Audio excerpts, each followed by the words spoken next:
नमस्कार, आदाब, सत श्री अकाल। स्वागत है आप सभी का आपके अपने YouTube चैनल पर। आज मैं आप सबके लिए SSC GD, police constable, RO या जिस भी एग्जाम की तैयारी कर रहे हैं, अगर आपके एग्जाम में जीके से क्वेश्चन आता है तो क्लास आप सबके लिए बहुत ही हेल्पफुल रहेगी। आज हम पॉलिटी के अंतर्गत संविधान की प्रस्तावना से जुड़े इंपॉर्टेंट पॉइंट को डिस्कस करेंगे। प्रीवियस ईयर में कैसे क्वेश्चन पूछे गए इस टॉपिक से, किस तरीके से क्वेश्चन पूछे जाते हैं, हर एक पॉइंट को डिस्कस करेंगे। अगर आप चैनल में नए हैं तो चैनल को सब्सक्राइब कर लीजिएगा और नोट्स और पीडीएफ के लिए टेलीग्राम चैनल को ज्वाइन कर लीजिए, जिसकी लिंक मैंने डिस्क्रिप्शन बॉक्स में दी है। तो चलिए अपनी क्लास को स्टार्ट करते हैं। संविधान की प्रस्तावना से जुड़े। इससे पहले संविधान के जो क्या होता है, हमने संविधान सभा का निर्माण कैसे किया था, गठन क्या किया था, उसकी क्लास चैनल में आ चुकी है, उस क्लास को जरूर देख लीजिएगा। सबसे पहले हमने क्या किया था, 13 दिसंबर 1946 को जवाहरलाल नेहरू ने उद्देश्य प्रस्ताव प्रस्तुत किया। यही उद्देश्य प्रस्ताव बाद में जाके प्रस्तावना के रूप में संविधान में शामिल किया जाता है। प्रस्तावना से जुड़े दो बहुत ही महत्वपूर्ण केस है। पहला केस है आपका बेरूवरी यूनियनवाद। बेरूवरी यूनियनवाद में प्रस्तावना को संविधान का भाग नहीं माना था, लेकिन 1973 के केशवानंद भारती केस में प्रस्तावना को भी संविधान का भाग माना गया था। भारतीय संविधान को आत्मा क्या बोलते हैं? भारत के संविधान की आत्मा प्रस्तावना को कहा जाता है।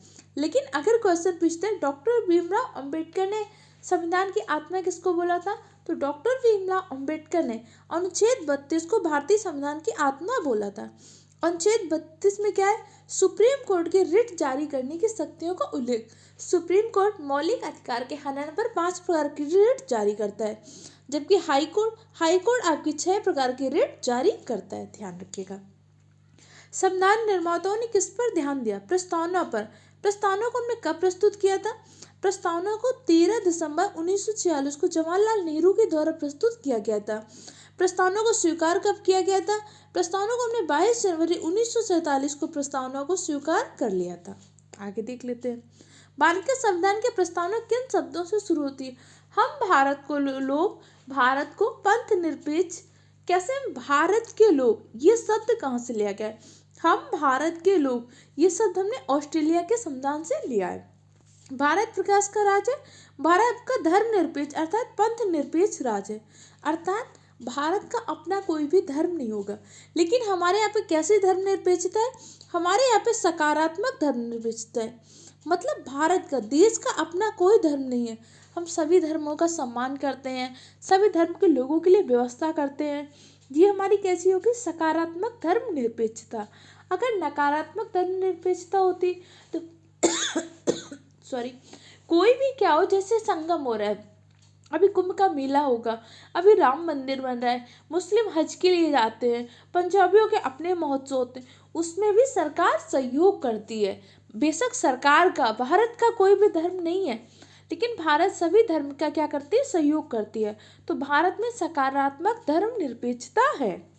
धर्मनिरपेक्ष का तात्पर्य क्या होता है? सभी धर्म के महत्व को स्वीकार। हम सभी धर्म के महत्वों को, सभी पंथ को समान रूप से इज्जत देते हैं, समान रूप से सम्मान करते हैं।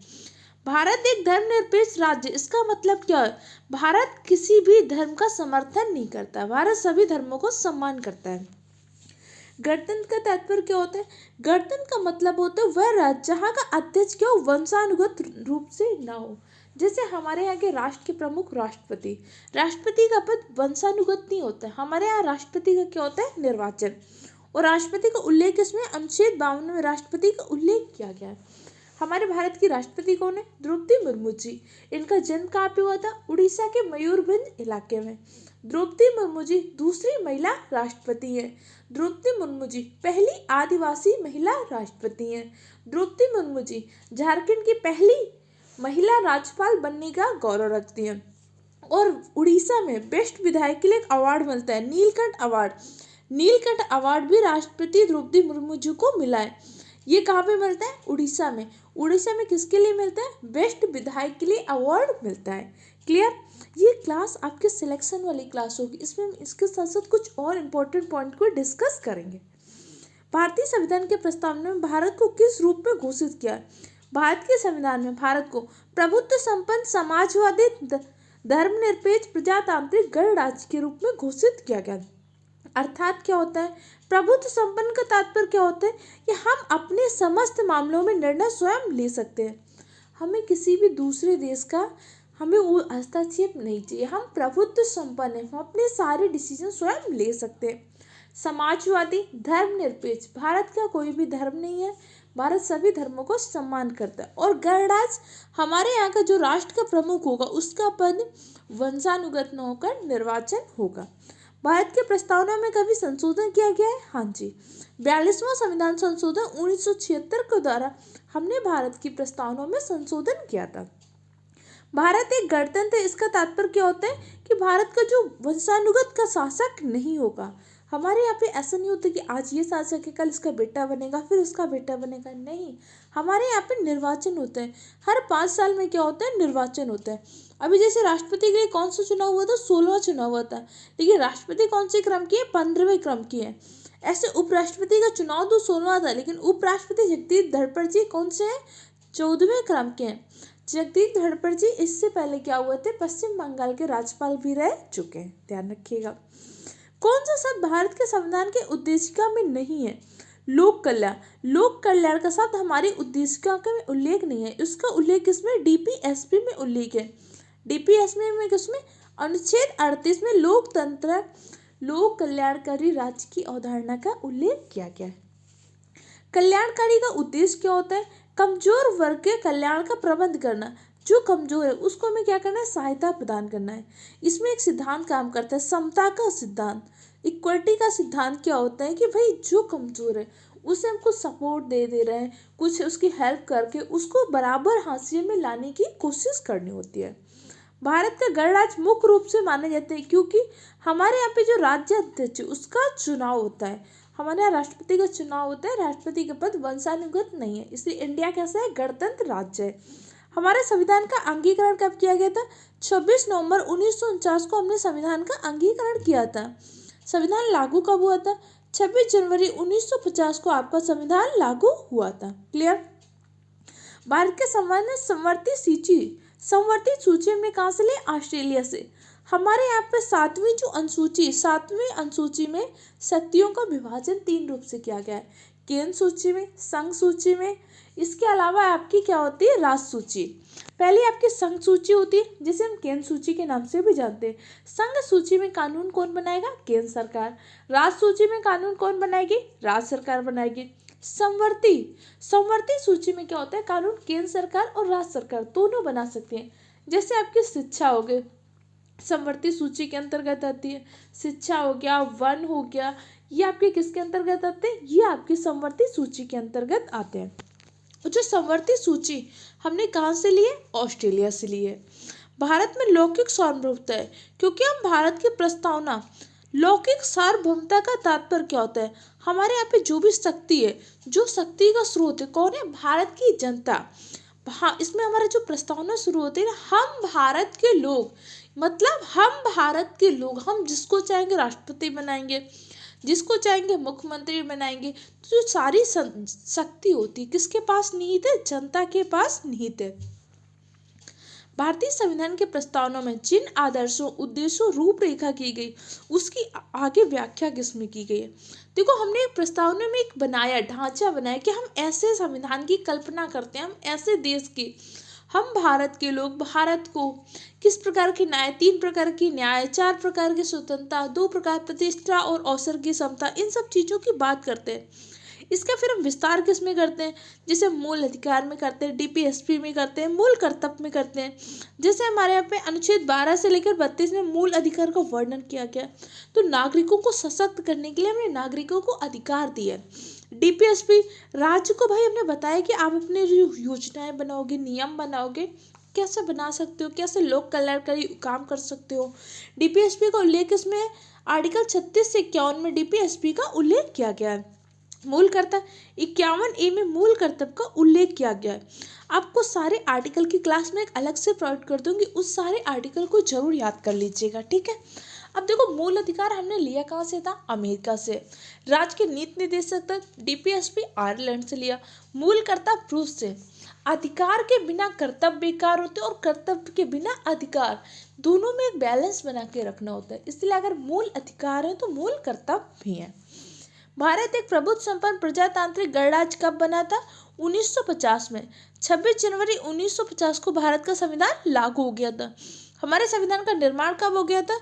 26 नवंबर 1949 को हमारे संविधान का निर्माण हो गया था। इसीलिए हम 26 नवंबर को क्या मनाते हैं? 26 नवंबर को हम विधि दिवस या संविधान दिवस के रूप में मनाते हैं। इसके अलावा 26 नवंबर को एक और दिवस मनाते हैं हम दुग्ध दिवस के रूप में, क्योंकि जो हमारी श्वेत क्रांति किससे संबंधित है? दुग्ध उत्पादन से संबंधित है। श्वेत क्रांति के जनक कौन थे? वर्गीज कुरियन श्वेत क्रांति के जनक थे। नेक्स्ट क्वेश्चन देख लेते हैं। भारत गणतंत्र की जब 26 जनवरी को संवैधानिक वस्तु स्थिति क्या थी? जब हमारा संविधान लागू किया गया था तो हमारा भारत कैसा था? लोकतंत्रात्मक गणराज्य, संपूर्ण प्रभुत्व संपन्न धर्मनिरपेक्ष लोकतंत्रात्मक गणराज्य, संपूर्ण प्रभुत्व संपन्न लोकतंत्रात्मक गणराज्य। कह रहे इसका सही सीक्वेंस का संपूर्ण प्रभुत्व संपन्न समाजवादी धर्मनिरपेक्ष लोकतंत्र गणराज्य। जो सही सीक्वेंस बोला गया कि हम प्रभुत्व संपन्न लोकतंत्रात्मक गणराज्य बनाने की बात करते हैं। कब करते हैं? हमारे प्रस्तावना में। प्रस्तावना भारतीय संविधान का अंग है। किस केस में हमने बोला था? 1973 के केशवानंद भारती केस में। अब केशवानंद भारती केस आपके लिए इम्पोर्टेंट क्यों है? क्योंकि अभी हाल ही में इसके 100 वर्ष पूरे हुए हैं। जब 100 वर्ष पूरे हुए हैं तो केशवानंद भारती केस का जो आपका जजमेंट आया था, उस जजमेंट को हमने 11 भाषाओं में पुनः क्या किया है? प्रकाशित किया है। इसलिए क्वेश्चन आपसे पूछा जा सकता है। केशवानंद भारती केस में ही कहा गया था कि प्रस्तावना हमारे संविधान का भाग है और हम प्रस्तावना में भी संशोधन कर सकते, परंतु यह संशोधन ऐसा ना हो कि मूलभूत ढांचा को परावर्तित कर दे। भारतीय संविधान के प्रस्ताव में पंथ निरपेक्ष शब्द को हमने कब जोड़ा था? 42वें संविधान संशोधन 1976 के दौरान हमने पंथ निरपेक्ष शब्द को जोड़ा था, प्रस्तावनाओं में संशोधन किया था। 42वां संविधान संशोधन 1976 को मिनी संविधान के नाम से भी जानते हैं। 44वां संविधान संशोधन 1978 में हुआ था। इसके द्वारा संपत्ति के अधिकार को विधिक अधिकार से हटाकर कौन सा अधिकार बनाए? कानूनी अधिकार। अब संपत्ति के अधिकार को उल्लेख किसमें? अनुच्छेद 300A में संपत्ति के अधिकार का उल्लेख किया गया है। 52वां संविधान संशोधन 1985 में 52वें संविधान संशोधन के द्वारा 10वीं अनुसूची को जोड़ा है, जिसमें दल बदल कानून का उल्लेख किया गया है। नेक्स्ट क्वेश्चन देख लेते हैं। संविधान में हमारे राष्ट्र का उल्लेख करना। हमारे संविधान में भाग 1 में अनुच्छेद 1 से 11 में उल्लेख किया गया भारत अर्थात इंडिया राज्यों का संघ होगा। अनुच्छेद 1 से 11 में उल्लेख किया गया भाग कौन सा है? तो भाग आपका पहला है। भारत अर्थात इंडिया दोनों नामों का उल्लेख किया गया है। ये क्वेश्चन आपसे एग्जाम में पूछा जा सकता है, क्योंकि इस तरीके से क्वेश्चन क्या हो रहा है, इस टाइम पे इंडिया नाम और भारत नाम बहुत ज़्यादा चर्चा में रहा था। अभी जो एक गठबंधन भी बनाया गया है उसका नाम भी क्या रखा गया? इंडिया। तो ये चीज़ें आपसे करंट में हो सकता है कि यहाँ से क्वेश्चन पूछे। देखिए अब पेपर का पैटर्न चेंज हो चुका है। जो चीज़ें करंट में होती हैं सिर्फ वो नहीं पूछता, उससे जुड़ा स्टैटिक क्या हो सकते हैं वैसे क्वेश्चन पूछता है। जैसे भी किसी एग्जाम में क्या हुआ था, टिस्को के बारे में पूछा था कि टाटा ने अपनी स्टील कंपनी की स्थापना कहाँ पे की थी। टाटा ने अपनी स्टील की कंपनी की स्थापना की थी 1907 में सापची जमशेदपुर में। अब आपके मन में आएगा कि ये क्वेश्चन क्यों पूछा, क्योंकि अभी कुछ टाइम पहले टाटा क्या थी, बहुत चर्चा में थी। टाटा ने IPL का आयोजन भी करवाया था कुछ टाइम पहले। टाटा ने आपका क्या किया था, एक एयरपोर्ट में भी कुछ काम किया था। टाटा ने हमारा सेंट्रल विस्टा प्रोजेक्ट के द्वारा संसद भवन का भी निर्माण किया था। तो उस टाइम पे टाटा चर्चा में थी, तो टाटा से जुड़ा स्टैटिक क्वेश्चन पूछ सकते हैं। इसलिए हमें करंट में क्या चल रहा है उस करंट के आधार पर स्टैटिक में कैसे क्वेश्चन पूछे जाते हैं, अगर हमने इस पॉइंट को समझ लिया तो हम सारे क्वेश्चन को आसानी से सॉल्व कर पाएंगे। आप लगातार क्लास देखते हुए हम सारे इंपॉर्टेंट पॉइंट को डिस्कस करेंगे। भारतीय संविधान का कौन सा भाग संविधान की आत्मा कहलाता है?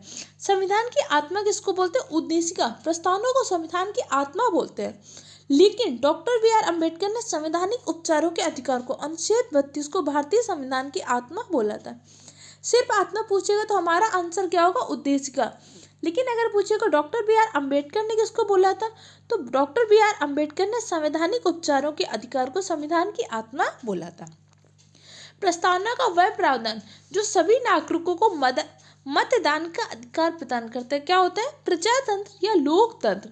लोकतंत्र का मतलब क्या होता है? लोगों का शासन, लोगों के द्वारा, जनता के द्वारा शासन। हमारे यहाँ पे शक्ति किसके पास निहित है? जनता के पास निहित है। भारतीय संविधान के किस संशोधन में समाजवादी और धर्मनिरपेक्ष शब्द जोड़े गए थे?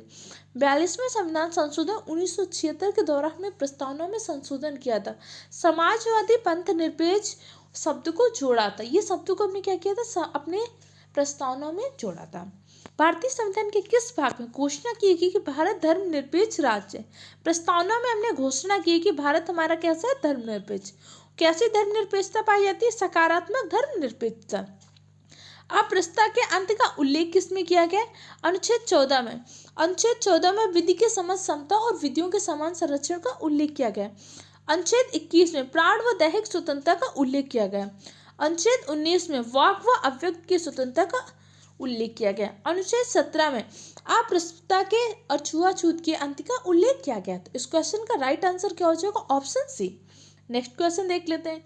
भारतीय संविधान का कौन सा भाग संविधान की आत्मा कहलाता है? उद्देशिका। प्रस्तावना को संविधान की आत्मा कहा जाता है। मूल अधिकार। मूल अधिकार का उल्लेख इसमें अनुच्छेद 12 से लेकर 35 में मूल अधिकार का उल्लेख किया गया है। डीपीएसपी का उल्लेख 36 से 51 में डीपीएसपी का उल्लेख किया गया है। संवैधानिक उपचारों के अधिकार का उल्लेख इसमें किया गया। अनुच्छेद 32 में संवैधानिक उपचारों के अधिकार का उल्लेख किया गया है। कुछ और इम्पोर्टेंट पॉइंट को डिस्कस कर लेते हैं। अब तक के भारत के संविधान के उद्देश्य में कितनी बार संशोधन हुआ है? प्रस्तावना में सिर्फ हमने एक बार संशोधन किया है। वो संशोधन कौन से था? 42वां संविधान संशोधन 1976 के द्वारा।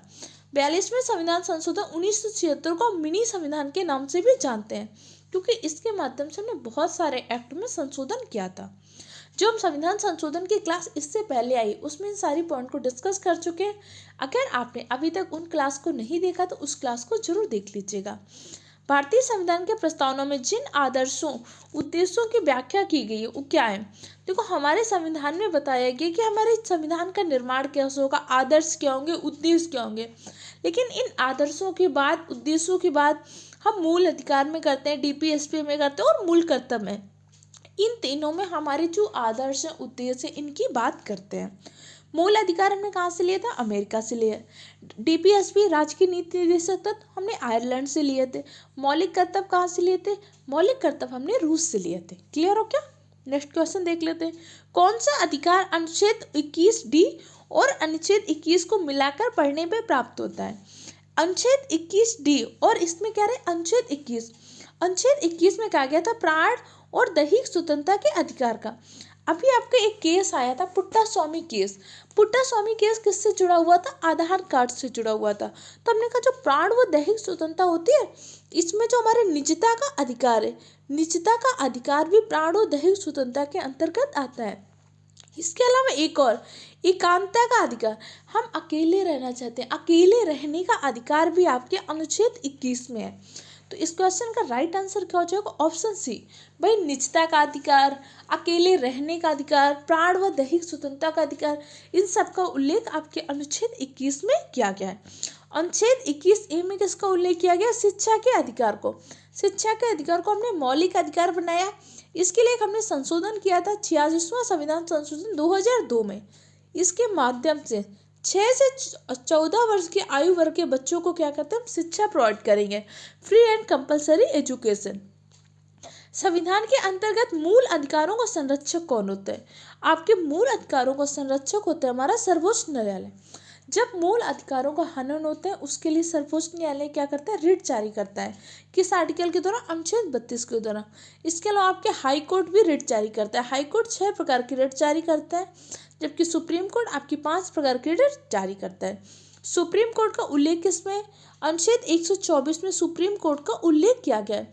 सुप्रीम कोर्ट एक अभिलेखीय न्यायालय, इसका उल्लेख इसमें अनुच्छेद 129 में कि सुप्रीम कोर्ट एक अभिलेखीय न्यायालय, मतलब सुप्रीम कोर्ट ने कोई फैसला दिया, उस फैसले को अभिलेख के रूप में सुरक्षित रखा जाता है।